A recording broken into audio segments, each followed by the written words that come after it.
तो फ्रेंड्स आज हम केमिस्ट्री में जो है डबल बॉन्ड इक्विवेलेंट की बात करते हैं। ऑर्गेनिक कंपाउंड का क्या बेसिकली स्ट्रक्चर रहेगा, कितने पाई बॉन्ड रहेंगे, साइक्लिक होगा या नॉन साइक्लिक होगा, ये डबल बॉन्ड इक्विवेलेंट से निकलता है। तो इसको चूंकि ये पाई बॉन्ड को बताता है, पाई बॉन्ड की संख्या या साइक्लिक नेचर को, तो इसे कहीं कहीं हम डिग्री ऑफ अनसैचुरेशन भी बोलते हैं। यहाँ लिख दे, वहां लिखिए, डिग्री ऑफ अनसैचुरेशन।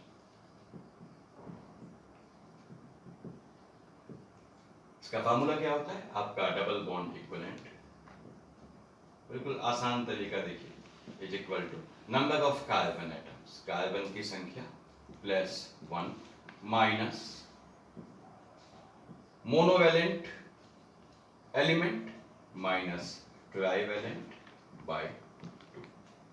ये इसका जनरल फार्मूला है। कार्बन की संख्या m हो गए मोनोवैलेंट, m इज मोनोवैलेंट।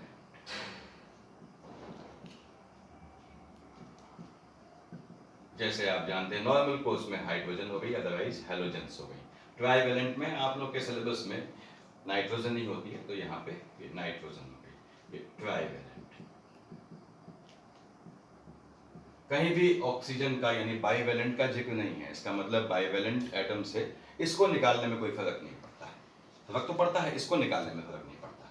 अब यहाँ पे जैसे आपने कहा, मान लीजिए कोई लिया हमने C5H10, हमें देखना है कि इसमें पाई बॉन्ड हैं या नहीं है। तो आपने कहा साहब इसका DBE हुआ, DBE is equal to carbon की संख्या कितनी है 5 plus 1, just follow the formula, minus अब मोनोवैलेंट हाइड्रोजन है तो 10/2, यानी क्या हो गया 1। तो यानी इस कंपाउंड में आपका एक पाई बॉन्ड होगा। तो इसीलिए इसको जो है डिग्री ऑफ अनसैचुरेशन कहीं पूछता है, तो आपको याद रखना है DBE basically represents the degree of unsaturation. अब यहाँ पे एक है यानी कंपाउंड क्या होगा, कुछ इस तरह से देखिए, CH3 CH2 CH double bond CH CH3। आप देखिए 3 4 5 6 7 8 9 10 10 hydrogens are there and 5 carbons are there. So ये कंपाउंड हो गया। अब एक पाई बॉन्ड डबल बॉन्ड में भी है, यहाँ भी हो सकता है, यहाँ भी हो सकता है। ये केमिकल टेस्ट बताता है। ये केमिकली आप निकालते हैं कि पाई बॉन्ड डबल बॉन्ड या ट्रिपल बॉन्ड। ट्रिपल बॉन्ड है तो टर्मिनल एल्काइन है, कोने में है या नहीं है, वो अलग चीज है। तो DBE इस तरह से हम निकालते हैं। DBE से हम क्या जज करते हैं, DBE जो है बेसिकली दिस इक्वल्स टू, ये होता है इक्वल आपके नंबर ऑफ रिंग्स, कितने साइकिल बनेंगे, number of rings plus pi bonds.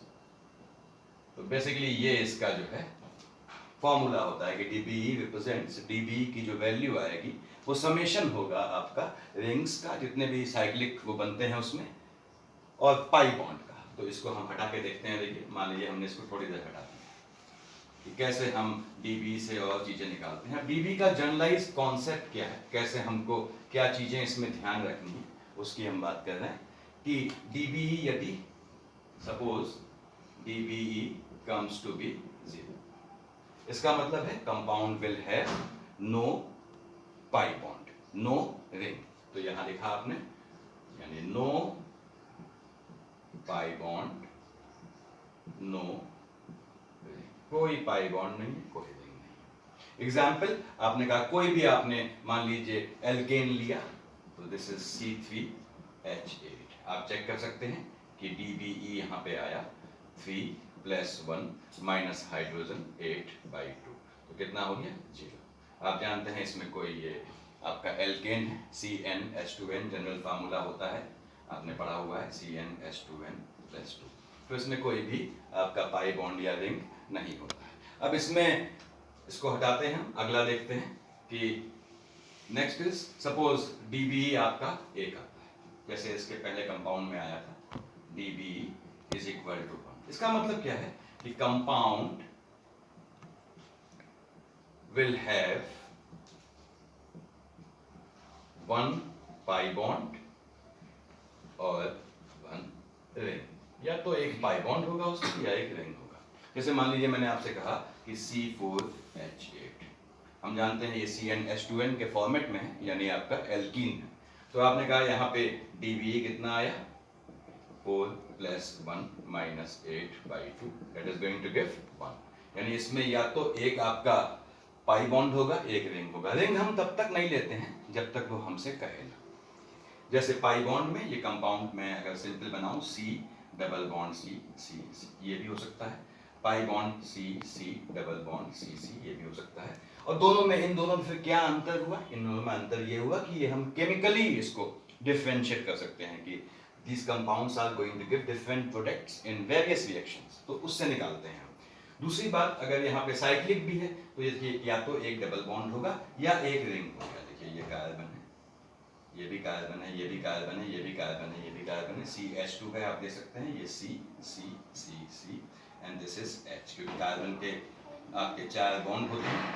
तो यहाँ पे इस तरह से ये हम देख सकते हैं। देखिए ये क्या लिखा है आपके सामने, C4H8 लिखा है, तो साइक्लिक हो गया। साइक्लिक में ये नहीं हुआ तो इस तरह से हो गया। देखिए एक कार्बन यहाँ आ गया, सबका मॉलिक्यूलर फॉर्मूला सेम आएगा।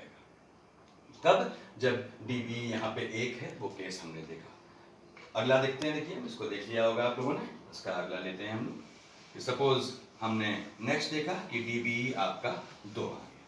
Suppose DB comes to be, ये आपका डबल बॉन्ड इक्विवेलेंट 2 है, यानी अगेन सेम फॉर्मेट में यहाँ लिखा हुआ है रिंग्स और पाई बॉन्ड का समेशन DBE होना चाहिए, डिग्री ऑफ अनसैचुरेशन होना चाहिए। तो ये कितना हो गया? DBE 2 है, यानी या तो 2 पाई बॉन्ड होंगे, either the compound will have 2 pi bonds, और देखिए 2 रिंग्स और 1 पाई बॉन्ड, समेशन सेम होना चाहिए, प्लस 1। सभी केसेस में आप देख रहे हैं कि सम 2 आया है। तो वैसे भी DBE 2 है, ट्रिपल बॉन्ड भी हो सकता है, आपका डबल बॉन्ड जो है रिपीटेड टाइम्स में हो सकते हैं, तो वो सब हम देख लेते हैं। अब इसमें हमने मान लीजिए कोई लिया, सपोज हमने C5H8 लिया, आपने इसका DBE निकाला। आप याद कीजिए एल्काइन के फॉर्मेट से, जनरल फार्मूला से आप देखेंगे कि ये एल्काइन है, CnH2n-2।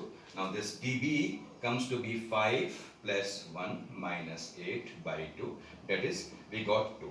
That means this compound will either have 2 pi bonds or 2 cycles, that is rings, or 1 pi bond and 1 ring. यहाँ पे आप देखिए ये कंपाउंड ऐसे भी हो सकता है।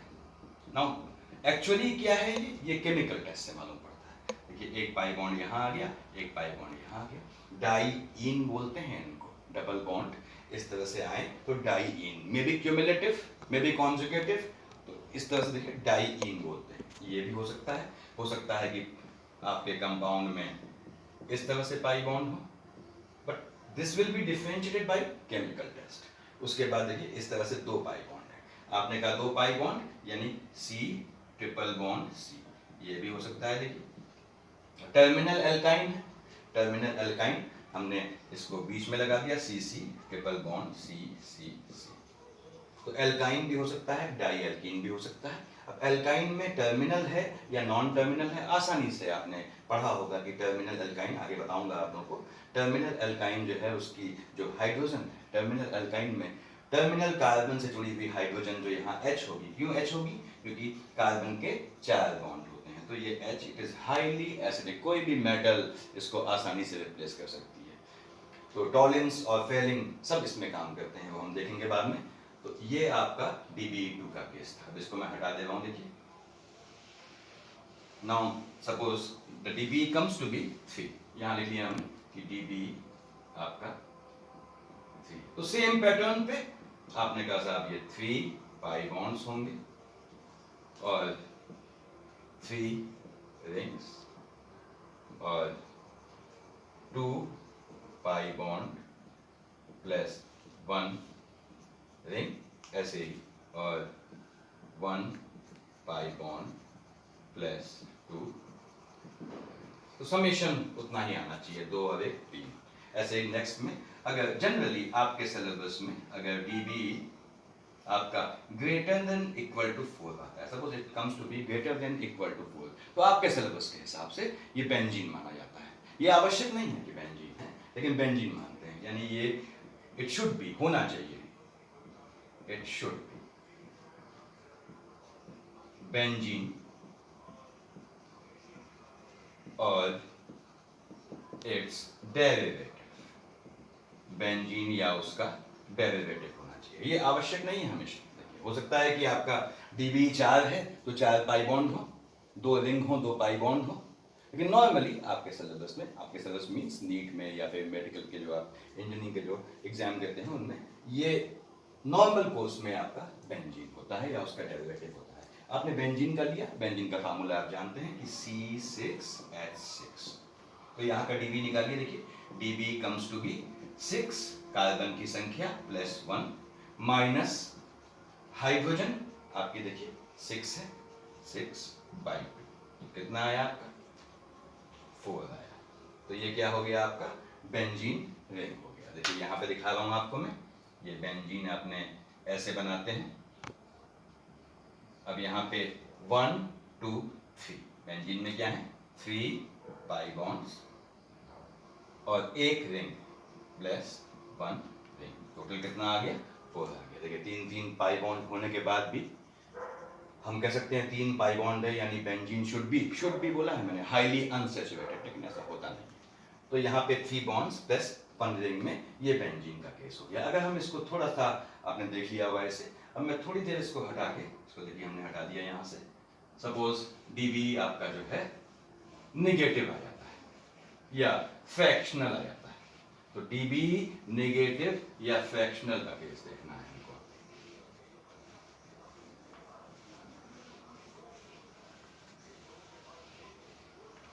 यहां लिख लेगा मैं, देखिए कि D B E suppose negative and और फ्रैक्शनल।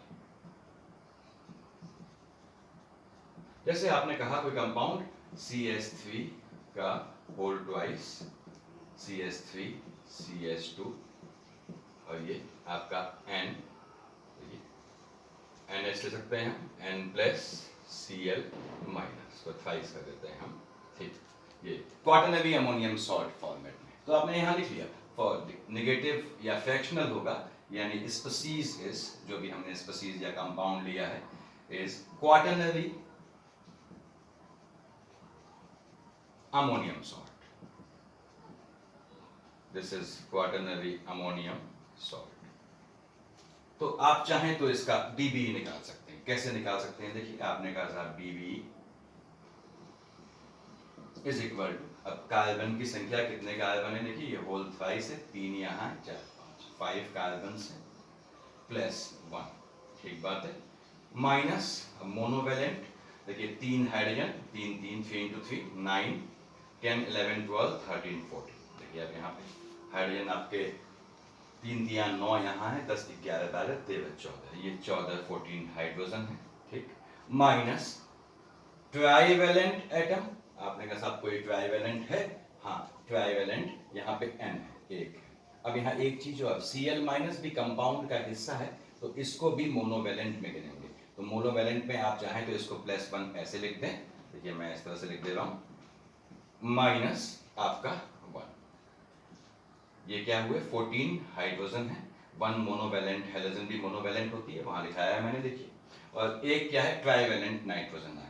तो it appears to be something like 6 minus 14, this is by 2। यहाँ पे आप हल्का सा इसको देख के, ये हो गया आपका 14/2, कितना आ गया माइनस। तो डीबी नेगेटिव आए, फ्रैक्शनल आए, इसका मतलब है वो क्वाटरनरी अमोनियम सॉल्ट, ठीक।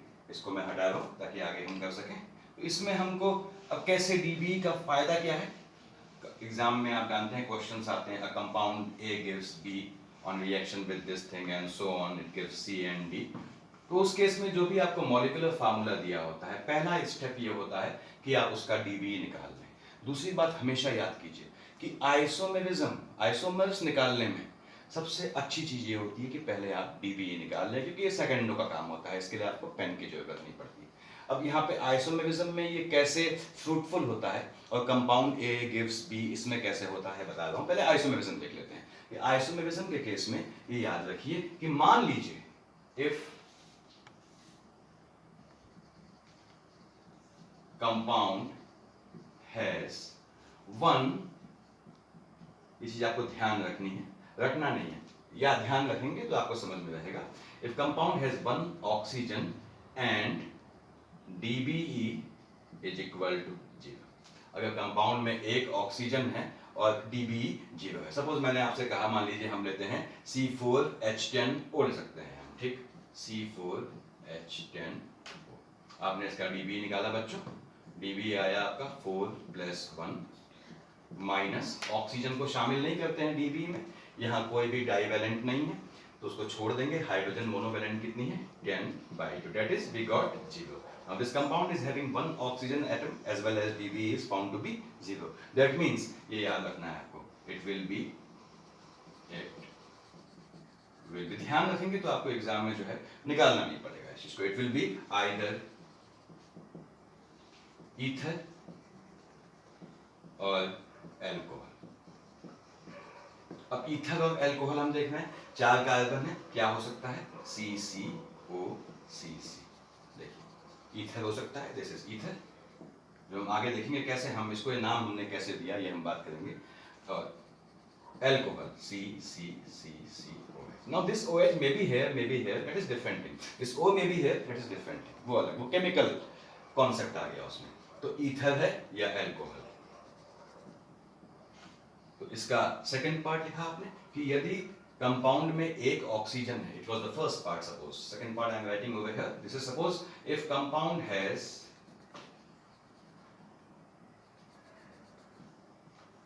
1 oxygen atom and DBE equal to 1। तो पहले इसका जिस्ट, इसका निचोड़ हम लिख लेते हैं, that means it will be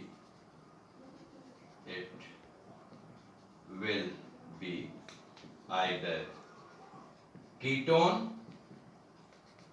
or aldehyde. It will be either ketone or aldehyde. ये या तो कीटोन होगा या एल्डिहाइड होगा।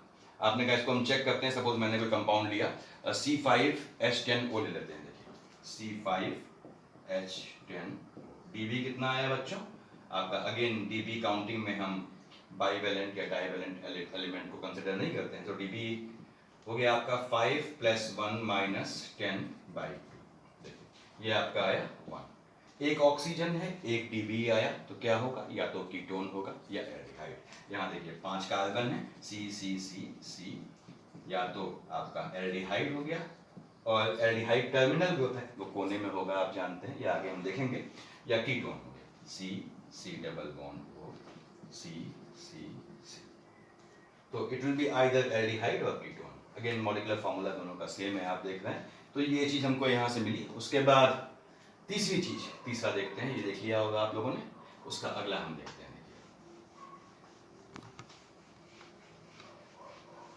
नेक्स्ट पार्ट इसी में कि यदि मान लीजिए कंपाउंड में, थर्ड पार्ट देख रहा हूँ कैसे हम, ये तो मैं सिर्फ बता रहा हूँ कैसे हम कंपाउंड को पकड़ते हैं, कहाँ कहाँ। अब आइसोमेरिज्म में कैसे यूज आएगा वो सब अलग बात है। अब तीसरा क्या है, if compound has 2 oxygen atoms and DB equal to 1। अगर 2 ऑक्सीजन एटम है और DB 1 है तो क्या होना चाहिए। जैसे मैंने कहा, मान लीजिए C4H8O, तो उस केस में क्या होगा, it will be either carboxylic acid और ईस्टर, या तो ईस्टर होगा या कार्बोक्सिलिक एसिड होगा। यहां पे देखिए DB निकाला आपने, again DB you got this is 4 + 1 - 8/2, again you got 1 DB is 1 and we are having 2 oxygen in this element, in this substance, sorry. So the structure will be something like this, C double bond OH। Again ये carboxylic जो group है, terminal group होता है, maximum priority का माना जाता है कुछ कारणों से। और देखिए या तो ये होगा या आपका इस फॉर्मेट में ईस्टर होगा।